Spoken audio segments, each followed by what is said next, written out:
Je suis passée d'un être vivant à une sorte de zombie.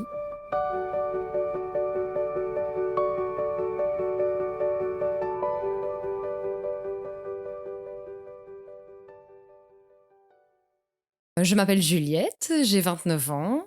Je vais parler de moi, mais pas de la moi de maintenant. C'est la moi d'il y a maintenant 12 ans. C'est quelque chose qui m'est arrivé. C'est plus une période de ma vie plutôt qu'un événement précis qui m'est arrivé pendant mon adolescence. Donc, il faut savoir que j'ai toujours été une fille très bonne vivante. J'ai toujours aimé beaucoup manger. J'étais un petit peu grassouillette à l'époque, etc. Et c'est une question qui m'avait jamais vraiment posé problème en soi. C'est vrai que mes parents et ma famille me répétaient toujours Juliette, il faut que tu fasses attention, etc., etc. J'avais jamais vraiment eu de problème avec ça. Mais à l'adolescence, justement, l'âge de 16 ans, ben, c'est aussi l'âge où on commence à avoir les remarques d'amis qui n'en sont vraiment pas ou de personnes qui ne sont pas nécessairement bienveillantes et qui jugent ton physique pour différentes raisons. C'est aussi les premières fois qu'on va chez le gynécologue. Et je me souviens très bien de moi qui allais pour la première fois chez le gynécologue. Cette gynécologue, qui est la même qui m'a mis au monde, m'a fait un serment comme quoi j'étais trop grosse et que je devais absolument perdre du poids, etc. Alors que je ne venais pas du tout la voir pour ça. Et je sais bien qu'à cet âge-là, il y a un moment, ça a commencé vraiment à me peser très fort.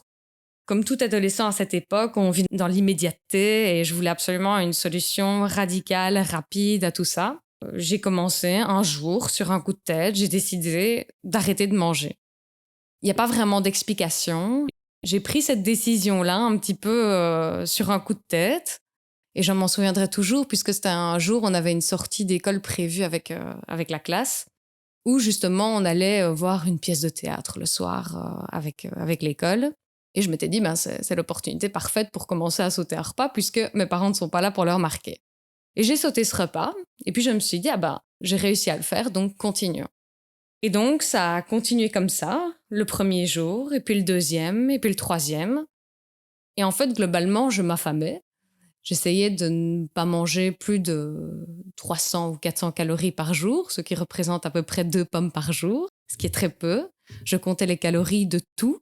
Au départ, j'étais super heureuse de ça. J'avais la fierté d'y arriver et je ne voyais pas de problème à faire ça puisque ça ne m'apportait que du positif. Je maigrissais, j'étais bien, je me sentais de mieux en mieux dans mon corps et je ne percevais pas en fait encore cette violence que je m'infligeais à moi-même au début. Ça a continué comme ça pendant plusieurs mois, et 1 mois, 2 mois, 3 mois, 4 mois, 5 mois. 1 kilo, 2 kilos, 5 kilos, 8 kilos, 10 kilos. Et au début, vraiment pas de soucis. Et le problème, c'est que justement, j'avais pas anticipé la suite. Je m'étais dit, voilà, je perds du poids, je deviens fine, je suis une adolescente, machin, je me conforme aux standards de ce qu'il faut être à l'époque. Mais voilà, j'avais pas pensé à plus que ça.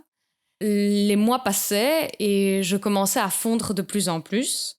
Je fondais et je ne parvenais pas à me dire j'arrête. Alors pourquoi est-ce que je ne parvenais pas à me dire j'arrête? Ça, c'est une question que je me pose encore aujourd'hui et j'ai toujours pas la réponse. Parce que j'étais très bien. J'étais arrivée à un moment où j'étais physiquement, j'étais très bien, je me sentais bien.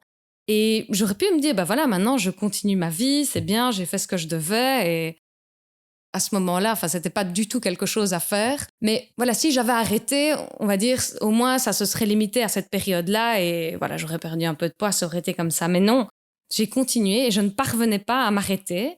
J'ai continué à m'affamer et à... Le problème, c'est que je suis entrée dans une sorte de cercle vicieux où je n'ai plus su m'arrêter. Et là, ont commencé vraiment les problèmes puisque cette violence que je m'infligeais a commencé à avoir un caractère visible de ma famille, puisque ma famille a commencé quand même à se poser des questions. Bon, si pendant 1 mois ou 2, je disais que je faisais régime, bon, ça les embêtait un petit peu parce que c'est pas...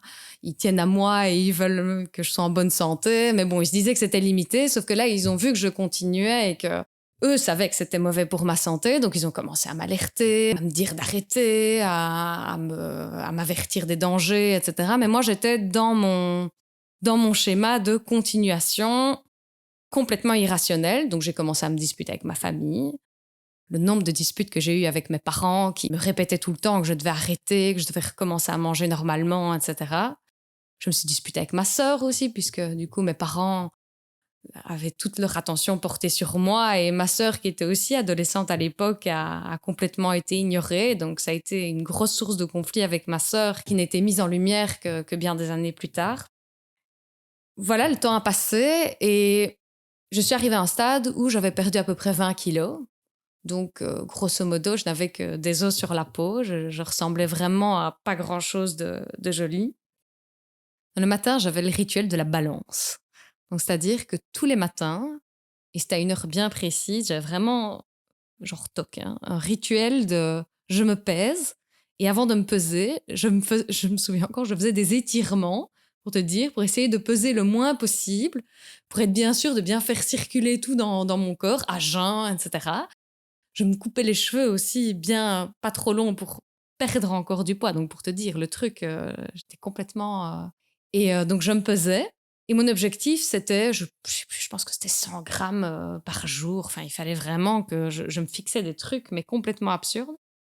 Et si mon objectif n'était pas atteint, ben, c'était la sanction, la punition de la journée, où je ne pouvais même pas avoir ma pomme du midi que je m'autorisais habituellement, quoi. Donc, je me souviens surtout du mal que j'avais quand je voyais le résultat sur la balance et que je savais que je devais avoir cette sanction de ne pas manger la journée parce que je savais que ça allait me faire mal et que je me souviens encore de cette boule un peu d'angoisse de me dire « Oh non, il va falloir que je fasse l'effort encore plus aujourd'hui alors que tout était déjà tout le temps à fil tendu, quoi. C'était tout le temps déjà à être affamée, mais alors en plus louper ma petite pomme du midi qui était mon seul petit plaisir de la journée parce que c'était ça, j'avais énormément de plaisir quand je pouvais juste manger ma petite pomme à midi. Mais alors sauter ça, c'était m'enlever mon seul plaisir de ma journée en fait. C'est vraiment une période où je pense que je suis passée d'un être vivant à une sorte de zombie. J'ai pas vraiment l'impression que je vivais à cette époque-là tellement c'était particulier puisque j'étais affamée en permanence. Je me faisais vraiment une violence, mais énorme, que ce soit d'un point de vue physique que psychologique. Et d'un point de vue physique, ben, ça se comprend assez bien, puisque quand on ne mange pas, on n'a plus d'énergie. Je n'avais vraiment plus aucune énergie pour ma vie quotidienne. Je me souviens, j'avais la tête qui tournait en permanence. Un souvenir que j'ai assez fort de cette période-là, c'est que mes parents me conduisaient à l'école le matin en voiture. Devant notre école, il y avait un rond-point et puis ensuite, il fallait marcher environ 50 ou 70 mètres pour rentrer dans le bâtiment de l'école. Et je me souviens que j'avais tellement la tête qui tournait et tellement des chutes de tension que quand je sortais de la voiture le matin, le trajet entre ma voiture et la porte d'entrée de l'école, je le faisais quasiment à l'aveugle parce que je voyais des taches devant mes yeux de ma tête qui tournait le matin. Et j'ai en tête vraiment cette image de moi qui me dirige vers l'école sans même voir l'école. À côté de ça, je crevais de froid tout le temps, évidemment, puisque j'avais la peau sur les os. Donc, ça devenait un problème même social, puisque je pouvais plus être dehors. Même la température extérieure, la température ambiante, en fait, tout simplement, ne me convenait plus. Donc, j'étais toujours avec 100 000 couches sur moi. Donc, c'était impossible de rester avec des amis dehors. C'était impossible de faire des activités avec eux. Je me souviens, le matin, je devais m'habiller avec un petit chauffage tellement j'avais froid. À côté de ce manque d'énergie énorme, bah, c'était aussi plein d'autres formes de violence physique que je me faisais.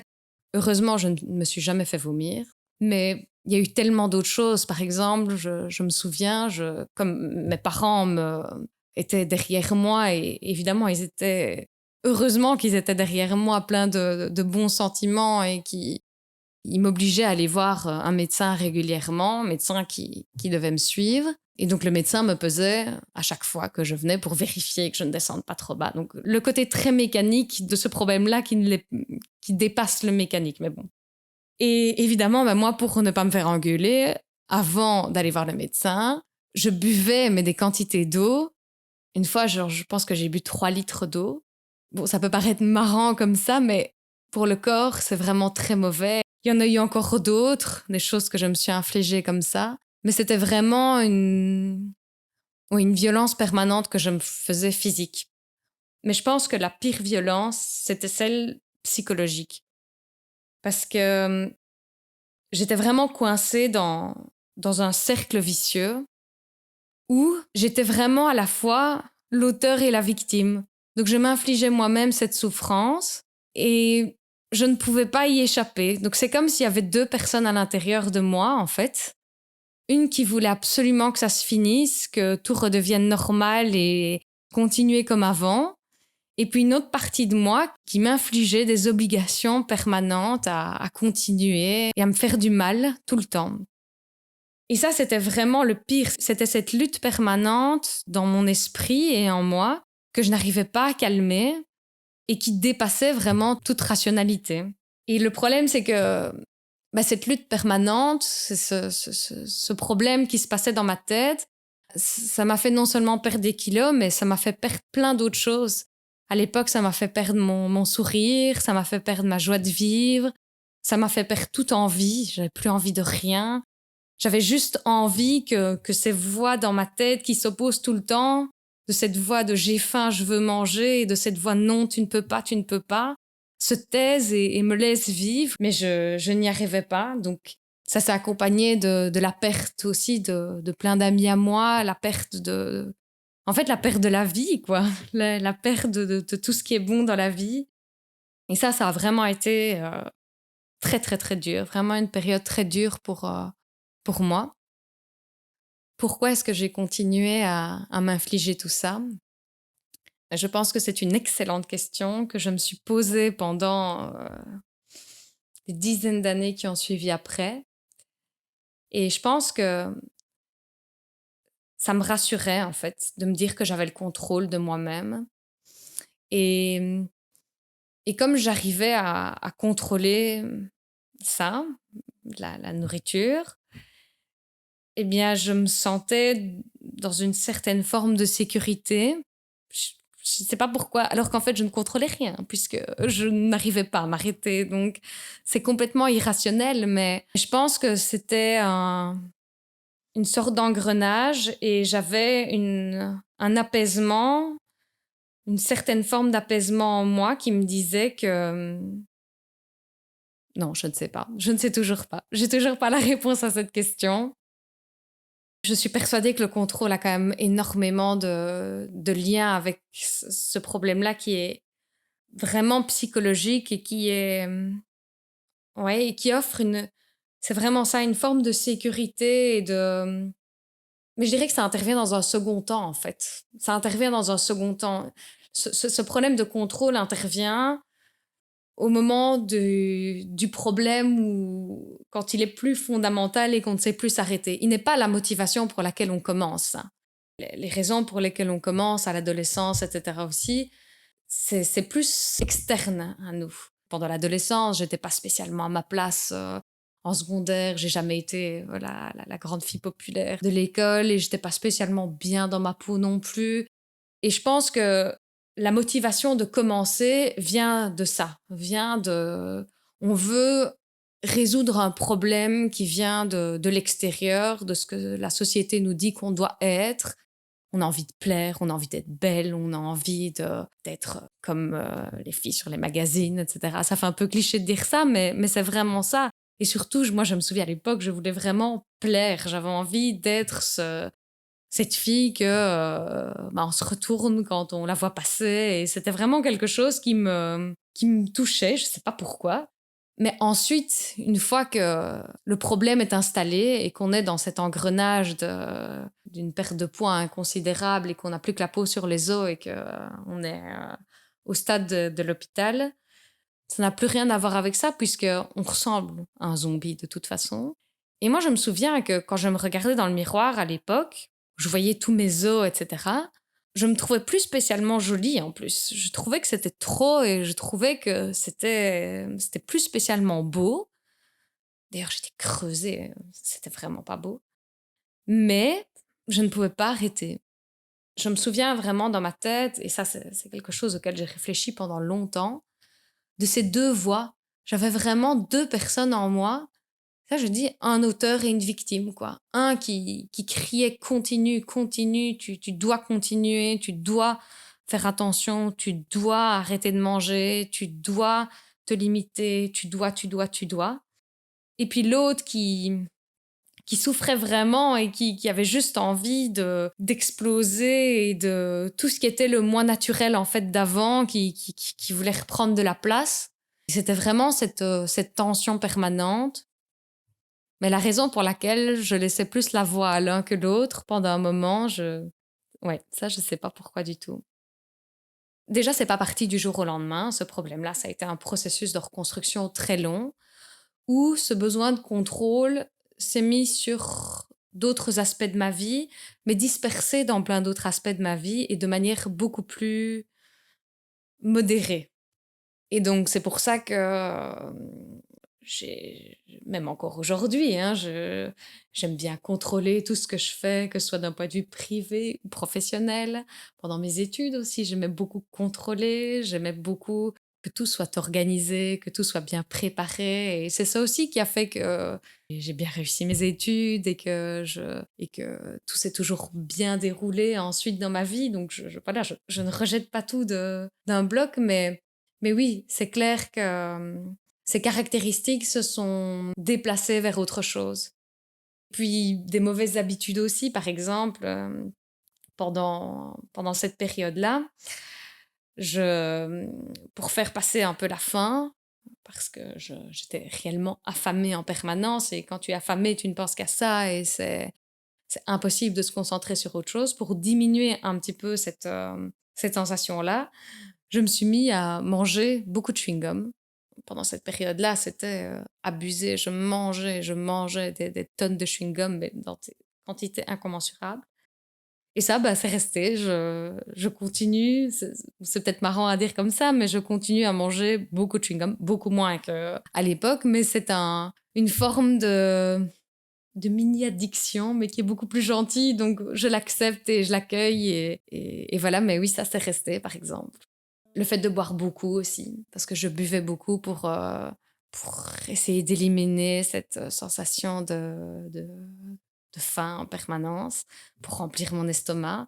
Et ben, du coup, aujourd'hui, je continue à boire aussi énormément, mais on en arrive à un stade quand on est vraiment très bas et qu'on est vraiment dans une maigreur énorme et qui demande une hospitalisation, on n'a plus envie de rien, mais vraiment plus envie de rien. Et c'est ça, je pense, qui peut mener à des pensées vraiment très sombres, c'est que on n'a plus envie de rien, il n'y a plus rien qui nous anime. Et ça, c'est vrai le matin. Je me souviens, donc j'avais ce petit rituel de la balance, mais aussi, c'est ça, je vivais pour ma pomme du midi. C'était la seule chose qui m'excitait dans ma journée. J'avais rien d'autre, plus rien ne m'intéressait. Je me souviens encore que quand, à l'époque, je regardais un film, je ne savais pas regarder un film sans penser à la bouffe et sans me dire j'ai faim, je veux manger. C'est ça qui est très dur et qui amène vraiment à plus de pensées sombres, c'est qu'on n'a plus de raison de se lever le matin, quoi. J'aurais bien aimé trouver une chute pour cette histoire et dire qu'il y a eu un événement miraculeux ou quoi que ce soit qui a tout résolu ou quelque chose de... quelqu'un qui est venu me sauver de tout ça ou un événement particulier qui aurait mis un terme ou qui m'aurait fait changer d'avis. Mais non, non, en fait, c'est simplement le temps. Et le temps qui est passé et le temps entouré de personnes qui m'aiment profondément, des personnes qui étaient avant cette chose très difficile qui m'est arrivée et qui sont restées là après, donc c'est-à-dire ma famille et des amis proches. Et c'est grâce à ces personnes qui ont été là vraiment dans les moments les pires, qui ont tout fait pour que j'arrête, que je sorte de ce cercle vicieux. Personne qui, à l'époque, m'emmerdait très fort, puisque moi, je ne voulais pas sortir de ça, manifestement.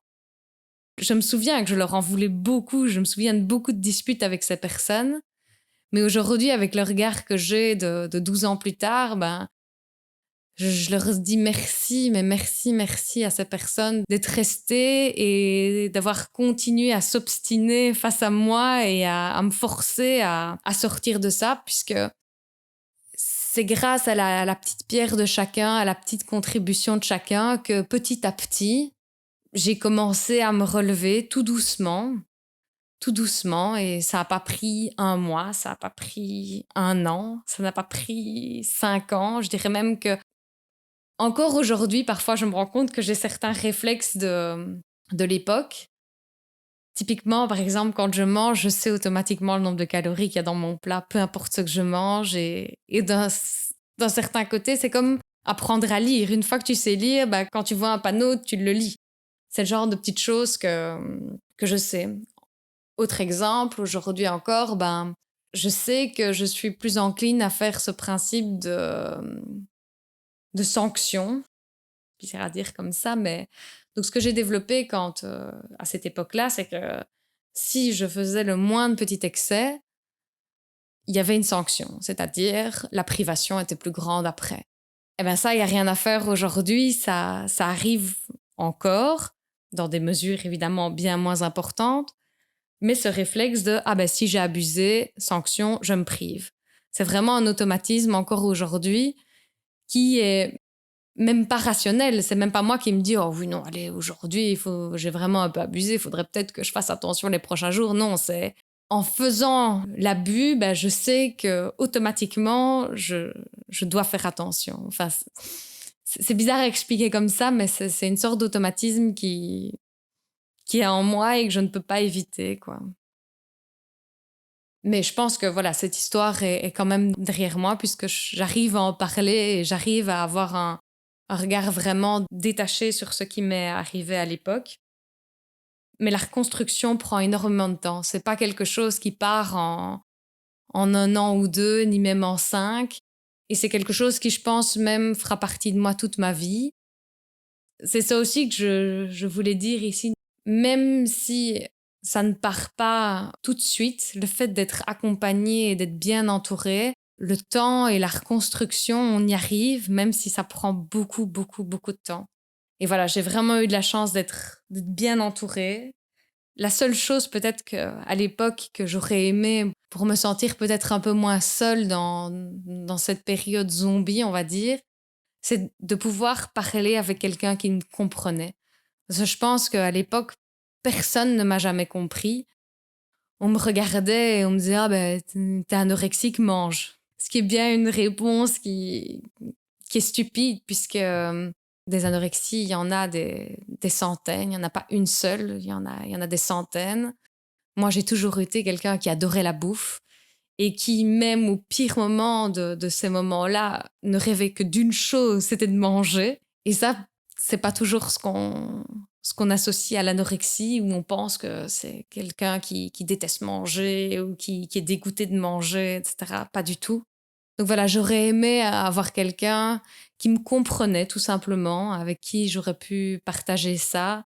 Et c'est aussi un peu pour ça que je raconte mon histoire, parce que je me dis que si jamais je peux toucher des gens à qui ça arrive et qui sont peut-être passés par là ou qui passent par là en ce moment, ça fait du bien de se sentir comprise dans ces moments-là.